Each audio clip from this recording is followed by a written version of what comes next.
Her heavy, waterlogged dress pulls her down while she peacefully sings hymns to her own death. Good morning, everyone, and welcome. Today, we're going to dive into the captivating world of the Pre-Raphaelite Brotherhood as we decode Ophelia. We'll explore their obsessive realism, the bitter scandals that surrounded them, and the tragic beauty that defined their art. When we first encounter John Everett Millais' masterpiece, Ophelia, one jarring question immediately comes to mind: what is she doing in the water? Japanese novelist Natsume Soseki, during his studies in London, was utterly captivated by this very image. In his novel Kusamakura, he famously referred to the painting as Furyu Nadosaimon, an elegant, poetic, waterlogged corpse. He was mesmerized by this striking juxtaposition of horrific tragedy and serene, unbothered beauty, a paradox that lies at the heart of this work. The painting depicts a very specific offstage moment from Shakespeare's Hamlet. Driven mad by grief after her lover Hamlet murders her father, Ophelia wanders to the river, leading to her tragic demise. Let's break down these final moments. First, the willow. She attempts to hang a garland of wildflowers on a low-hanging willow branch. Next, the snap. The envious sliver breaks, plunging her down into the weeping brook. And finally, the song. Unaware of her own danger, her heavy, waterlogged dress pulls her down while she peacefully sings hymns to her own death. Now, let's meet the artist, John Everett Millais. Born in 1829, Millais possessed a staggering, once-in-a-generation talent. By the tender age of 11, he became the youngest student ever admitted to the Royal Academy of Arts in London. However, by 1848, the 19-year-old prodigy found himself profoundly bored by the artistic establishment. Alongside Dante Gabriel Rossetti and William Holman Hunt, he formed a secret 7-member society, the Pre-Raphaelite Brotherhood, or PRB, to challenge the art world of their time. This formation marked a significant paradigm shift in art, rejecting perceived perfection in favor of an absolute, unvarnished truth. The Royal Academy, rooted in classical traditions, idealized Raphael as its hero, focusing on Greco-Roman mythology and idealized biblical scenes, presenting a generalized, sanitized view of the world. In stark contrast, the Pre-Raphaelite Brotherhood championed early Flemish painters like Jan van Eyck and Gothic craftsmanship. Their subjects were British folklore, Shakespearean narratives, and Celtic or Saxon myths, embracing a romantic nationalism. They demanded absolute, uncompromising realism, painting nature exactly as it appeared, weeds and all, without smoothing over or generalizing details. One of the most revolutionary aspects of their approach was the invention of edge-to-edge microscopic focus. Traditional paintings often used selective focus, blurring the background to draw your eye to an idealized subject. Millais completely rejected this. Instead, he applied a Gothic early Flemish technique of what he called pan focus. This meant that every single leaf, every branch, every ripple was painted with foreground-level microscopic detail. Millais famously spent months outdoors at the Hogsmill River in Surrey, obsessively painting the riverbank exactly as it existed before ever even painting the human figure itself. This botanical realism wasn't just for show, it was hiding dark, symbolic truths. The Pre-Raphaelites embedded deep symbolism within their intense realism. Because every flower was painted with perfect botanical accuracy, they could effectively be read like a text. The red poppy, prominently featured near her open hand, is a classic Victorian symbol of both deep sleep and death. And the daisies, floating near her face and neck, represent pure innocence. However, this absolute realism came at a physical price. To paint the drowning woman with perfect accuracy, Millais needed a model in the water. Elizabeth Siddal, who would later become known as the Princess of the PRB, was placed in a bathtub, fully clothed in heavy antique gowns. In the freezing winter, Millais placed oil lamps beneath the tub to keep the water warm. But consumed by his obsessive painting, Millais didn't notice when the lamps blew out. Siddal lay in the freezing water for hours, catching a severe case of pneumonia that nearly killed her. This was the extreme cost of their artistic pursuit. The Pre-Raphaelite Brotherhood initially faced harsh criticism until they were defended by the most powerful art critic in England, John Ruskin.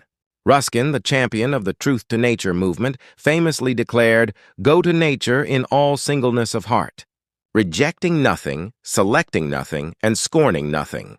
In his 1843 masterwork, Modern Painters, Ruskin demanded that artists return to nature and paint it without idealization.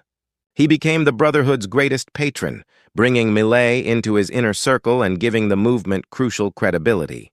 But this mentorship would lead to scandal. In 1853, Ruskin invited Millais to Scotland to paint his portrait. Instead, a spectacular love triangle emerged that would tear the British art world apart. At one vertex was John Ruskin, the brilliant but eccentric critic who offered mentorship and patronage to Millais. At another, Effie, Ruskin's profoundly neglected wife. And finally, John Everett Millais himself, the handsome young prodigy. A secret, passionate affair began between Effie and Millais, while Effie's marriage to Ruskin was a loveless, unconsummated 5-year union. This scandal culminated in a spectacular annulment and even a royal banishment. Effie filed to annul her marriage to Ruskin, revealing a scandalous truth in 5 years of marriage. They had never been intimate. Ruskin's extreme eccentricities and his discomfort with adult women became public knowledge, a huge scandal for the time. Effie successfully left Ruskin and married Millais. The fallout was immense. Millais was branded a traitor by high society for stealing his mentor's wife. Furthermore, Queen Victoria was utterly scandalized by the affair. She officially blacklisted Millais, refusing to ever see him at court for the rest of his life. Ironically, it was the masterpiece, Ophelia, that ended the rebellion. While Ophelia embodied pre-Raphaelite ideals, it possessed a fatal flaw: it was too good. Instead of being rejected by the establishment, the Royal Academy loved it. They embraced Millais, making the rebel prodigy an official member of the very institution he had sworn to destroy. By 1853, just 5 years after its inception, the original Pre-Raphaelite Brotherhood effectively disbanded. The absolute ace of their movement had, in essence, been drafted by the enemy. Free from the Brotherhood and happily married to Effie, Millais' art radically shifted. He moved from tragic drowning muses to adorable societal staples, abandoning agonizing realism for charming, commercially successful portraits of children. For example, his famous works, My First Sermon, shows his young daughter sitting upright, intensely terrified of misbehaving in church. And then, My Second Sermon depicts the exact same girl, weeks later, fast asleep and slouching in the pew.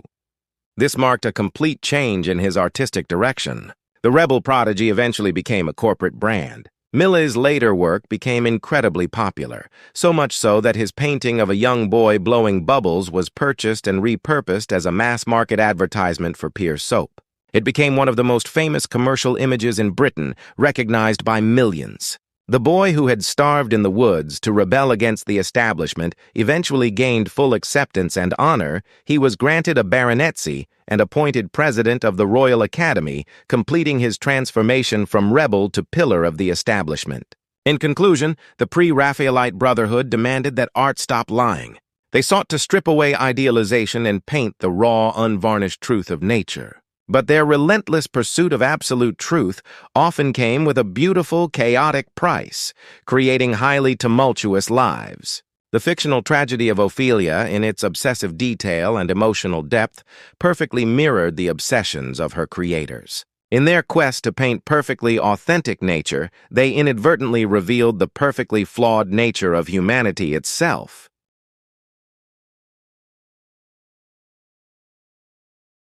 It is a wild whirlwind journey we've been on today. We started with a Japanese novelist, thousands of miles from home, completely fascinated by the elegant, poetic, waterlogged corpse of Ophelia. We waded through the mud and weeds of the Hogsmill River to witness the birth of absolute, uncompromising realism.